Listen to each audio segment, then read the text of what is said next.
Kamu pernah kepikiran nggak, kenapa Yesus yang bangkit dalam tubuh kemuliaan, tapi luka-lukanya masih ada? Bukankah kemuliaan identik dengan kesempurnaan tanpa cacat?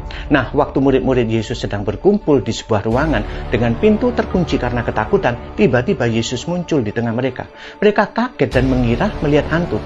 Lalu Yesus ngomong gini, "Lihatlah tanganku dan kakiku, aku sendirilah ini.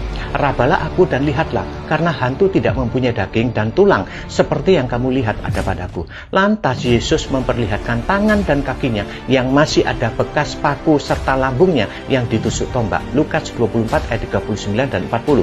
Beberapa hari kemudian, Thomas si peragu diundang Yesus untuk mencucukkan jarinya ke bekas paku dan tangannya ke lambungnya supaya ia percaya. Yohanes 20 ayat 24 sampai 29.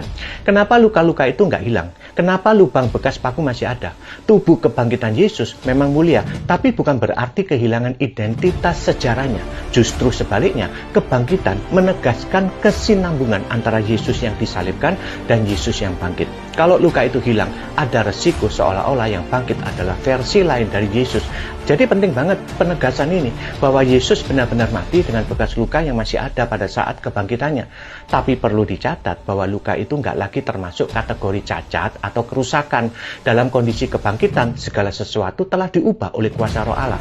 Luka yang dulu adalah tanda penderitaan, kini menjadi tanda kemuliaan yang ditebus. Kemuliaan bukan menghapus sejarah, melainkan menebus dan memuliakan sejarah itu sendiri.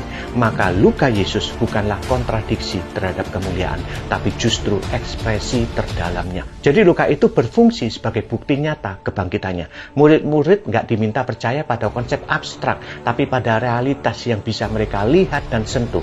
Yesus sengaja menyuruh para murid untuk melihat dan meraba. Ini menegaskan kalau kebangkitan bersifat fisik dan objektif, bukan sekedar pengalaman rohani yang subjektif. Dalam konteks pemahaman Yahudi abad pertama, ini sangat penting.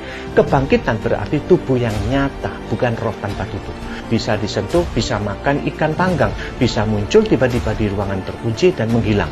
Ini bukan roh yang jadi tubuh atau tubuh lama yang hanya diperbaiki, melainkan bentuk kehidupan baru yang ditentukan oleh kuasa Roh Allah. Itulah tubuh transfisik, tetap sangat nyata dan berbentuk fisik, tapi sudah diubah total menjadi bentuk yang lebih mulia, nggak lagi tunduk pada kematian dan kerusakan. Bahkan dalam kekekalan, Kristus tetap dikenal sebagai anak domba yang disembelih namun hidup. Wahyu 5 ayat 6. Akan tiba waktunya kita pun berdiri dalam kemuliaan. Setiap luka dan penderitaan kita menjadi kisah yang sudah ditebus dalam kemuliaan yang kekal. Amin.